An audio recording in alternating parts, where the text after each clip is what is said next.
आप सबको लख लख मुबारक दोस्तों। ਅਸੀਂ ਬੜੇ ਹੀ ਖੁਸ਼ ਨਸੀਬ ਹਾਂ ਜਿਨ੍ਹਾਂ ਨੇ ਆਜ਼ਾਦ ਭਾਰਤ ਦੇ ਵਿੱਚ ਜਨਮ ਲਿਆ। ਅੱਜ ਸਾਡੇ ਉਸ ਦੇਸ਼ ਭਗਤਾਂ ਦਾ ਦਿਨ ਆ, ਉਹਨਾਂ ਨੂੰ ਸਲੂਟ ਕਰਦਾ ਦੇਣਾ ਜਿਨ੍ਹਾਂ ਨੇ ਸਾਨੂੰ ਇਸ ਆਜ਼ਾਦੀ ਨੂੰ ਪ੍ਰਾਪਤ ਕਰਕੇ ਦਿੱਤਾ। ਤੇ ਸਾਡੇ ਅੱਜ ਦੇ ਉਸ ਫੌਜੀ ਨੌਜਵਾਨ ਜਿਨ੍ਹਾਂ ਦੀ ਬਦੌਲਤ ਅੱਜ ਅਸੀਂ ਆਪਣੇ ਘਰਾਂ ਦੇ ਵਿੱਚ ਸੁੱਖ ਦੀ ਨੀਂਦ ਸੌਂਦੇ ਹਾਂ, ਆਰਾਮ ਦੀ ਨੀਂਦ ਸੌਂਦੇ ਹਾਂ। ਸਿਰਫ 3-4 ਮਿੰਟ ਬਾਕੀ ਹੈ ਤੇ ਸਾਡੇ ਉਸ ਫੌਜੀ ਨੌਜਵਾਨਾਂ ਦੇ ਵੀ 2-4 ਲੈਣਾ जिन्हों की बदौलत असीं घरां दे विच सुख दी नींद आराम दी नींद सौंदे हां।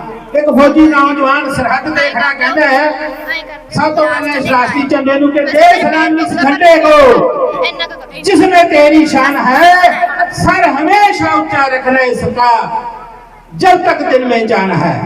फौजी नौजवान कहंदे कि मरने से तुम डरते हो, हम जो जनाजा सजा कर बैठे हैं देशभक्ति का नशा सिर पर चढ़ा कर बैठे हैं।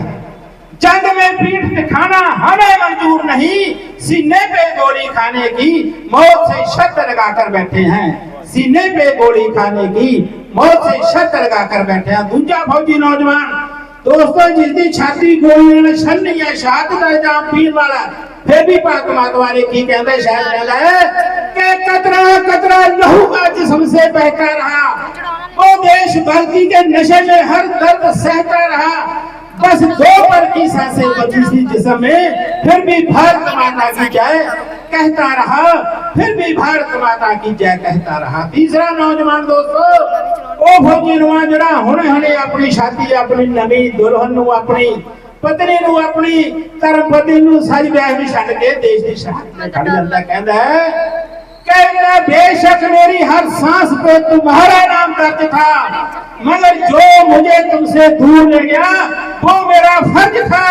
कसम तो खाई थी तुम्हारे साथ जीने की, मगर तुम्हारी मोहब्बत से ज्यादा मुझ पर इस मिट्टी का कर्ज था, मुझ पर इस देश का कर्ज था। ये थी उस फौजी नौजवानों की दरानी दोस्तों सोच जिन्हों ने साडे इस देश नूं बरकरार रखे, इस आजादी नूं बरकरार रखे। बब्बू जी फौजी जवान दे दिल दी गहराइयों दे विच आवाज आती है, कहते मैं मर जाऊं तो मेरी पहचान लिख देना, मैं मर जाऊं तो मेरी पहचान लिख देना, मेरे माथे पे मेरा जन्म स्थान लिख देना।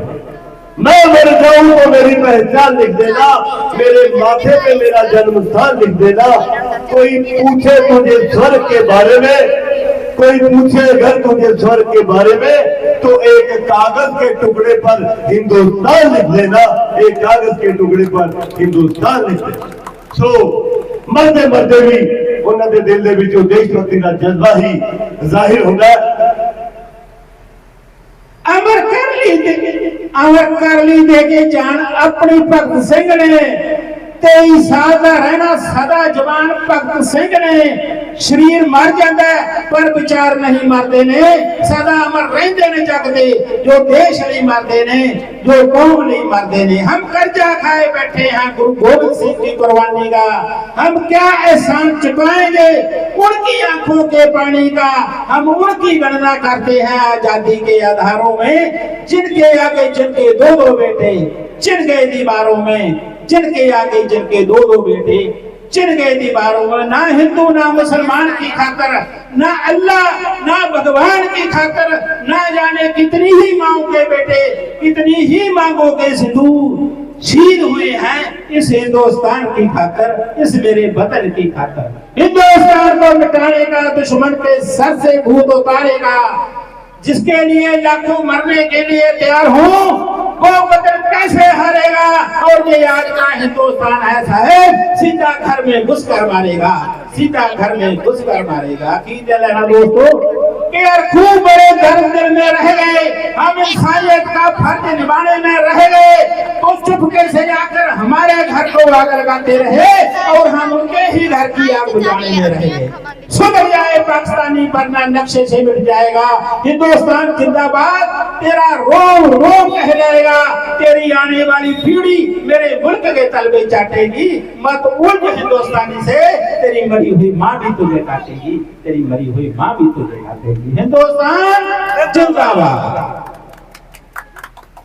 समय नजदीक आ गया, फौजी जवान दे दिल दे बयान जिगर वाले का डर से कोई वास्ता नहीं होता। एक फौजी दी मुफ्ती मेजबानी है, कहते जिगर वालों का डर से कोई वास्ता नहीं होता, वो कदम ही वहां रखते हैं जहां कोई रास्ता नहीं होता। कहते तिरंगे का कफन हर किसी को नसीब नहीं होता, तिरंगे का कफन हर किसी को नसीब नहीं होता, हर कोई मां भारती के इतना करीब नहीं होता। कतरा कतरा आ जाए देश के काम, खून का कतरा कतरा आ जाए देश के काम, ऐसा भी कोई हर खुश नसीब नहीं होता, ऐसा भी कोई हर खुश नसीब नहीं होता। सो बहुत ही कड़ी अपने नजदीक आ चुकी है।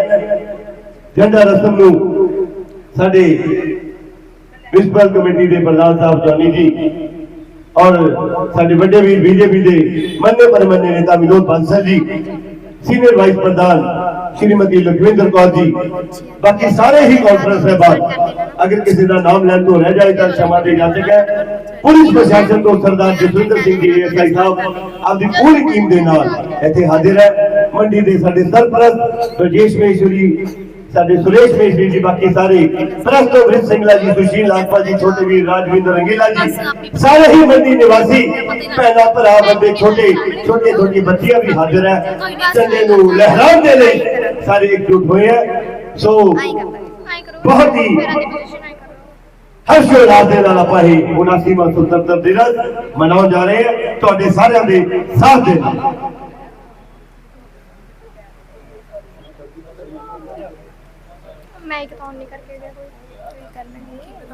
सो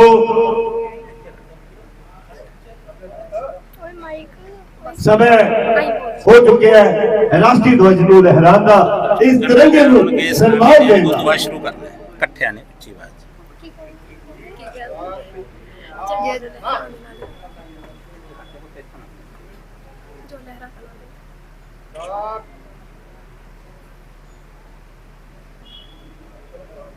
होगा जी टाइम, चलो।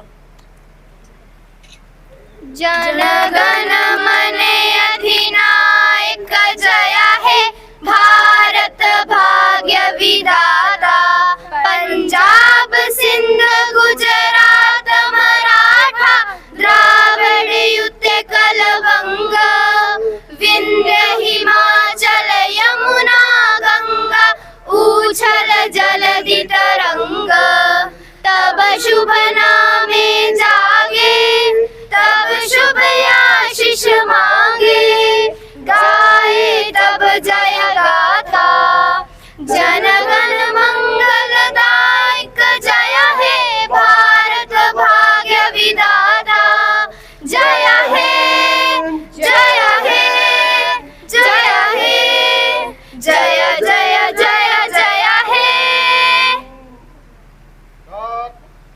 राष्ट्रीय स्कूल नामी छत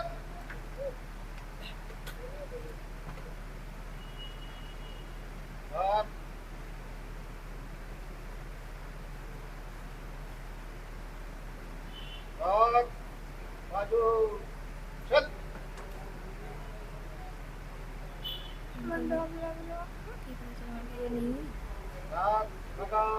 छत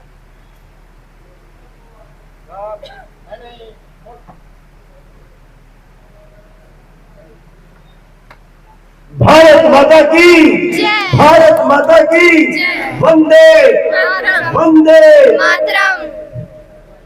सो मेरे बड़े वीर विनोद बंसल बेटा जी नूं बेनती करांगे कि मंच पे आके आपके देशभक्ति की जो फीलिंग्स है, जो भावना है, उन्होंने सारे मंडी निवासियों के उजागर करें।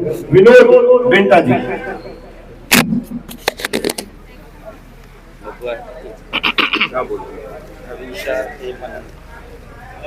भारत की 79वीं बरेगंढ की अज मैं आए हुए सारे ही मंडी के पतवंते सज्जना का, जिन्हों ने झंडे की रस्म नूं अदा किया, नगर कौंसल प्रधान श्री जॉनी बंसल जी, सारे ही समूह कौंसलर साहबान, ਨਗਰ ਕੌਂਸਲ ਦੇ ਸਾਰੇ ਹੀ ਅਧਿਕਾਰੀ ਸਾਹਿਬਾਨ, ਪੁਲਿਸ ਪ੍ਰਸ਼ਾਸਨ ਤੋਂ ਸਾਡੇ ਪੁਲਿਸ ਵਾਲੇ ਵੀਰ, ਮੇਰੀਆਂ ਮਾਤਾਵਾਂ, ਭੈਣਾਂ, ਪਿਆਰੇ ਪਿਆਰੇ ਬੱਚੇ ਅਤੇ ਪ੍ਰੈਸ ਤੋਂ ਆਏ ਹੋਏ ਸਾਡੇ ਸੁਸ਼ੀਲ ਨਾਗਪਾਲ ਜੀ, ਸਿੰਗਲਾ ਜੀ, ਬਲਵਿੰਦਰ ਰੰਗੀਲਾ ਜੀ। ਸੋ ਮੈਂ ਆਪ ਸਭ ਨੂੰ ਅੱਜ ਇਸ ਪਵਿੱਤਰ ਦਿਹਾੜੇ ਦੀ ਲੱਖ ਲੱਖ ਵਧਾਈ ਦਿੰਦਾ ਹਾਂ, ਕਿਉਂਕਿ ਇਹ ਦਿਨ ਸਾਡੇ ਲਈ ਆਜ਼ਾਦੀ ਦਾ ਦਿਨ ਹੈ ਕਿ ਅੱਜ ਅਸੀਂ 79ਵੀਂ ਵਰ੍ਹੇਗੰਢ ਨਗਰ ਕੌਂਸਲ ਦਫ਼ਤਰ ਦੇ ਵਿੱਚ ਮਨਾ ਰਹੇ ਹਾਂ। ਇਹ ਆਜ਼ਾਦੀ ਸਾਨੂੰ ਬੜੇ ਸੰਘਰਸ਼ ਤੋਂ ਬਾਅਦ ਮਿਲੀ ਹੈ, ਕਿਉਂਕਿ ਸਮੇਂ-ਸਮੇਂ ਦੀਆਂ ਸਰਕਾਰਾਂ ਨੇ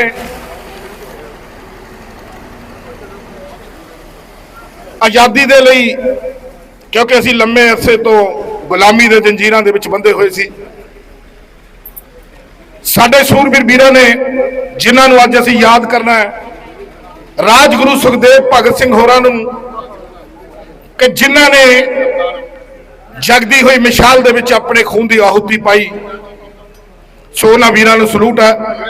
ਸੋ ਸਾਡੇ ਫੌਜੀ ਜਿਹੜੇ ਕਿ ਸਰਹੱਦਾਂ ਤੇ ਸਾਡੀ ਰਾਖੀ ਕਰਦੇ ਨੇ, ਉਹਨਾਂ ਨੇ ਆਪਣੀਆਂ ਜਾਨਾਂ ਕੁਰਬਾਨ ਕਰਕੇ ਸਾਡੇ ਦੇਸ਼ ਨੂੰ ਆਜ਼ਾਦ ਕਰਾਇਆ। ਅੱਜ ਸਾਡੇ ਬੱਚੇ ਆਜ਼ਾਦੀ ਦਾ ਨਿੱਘ ਮਾਣ ਰਹੇ ਨੇ।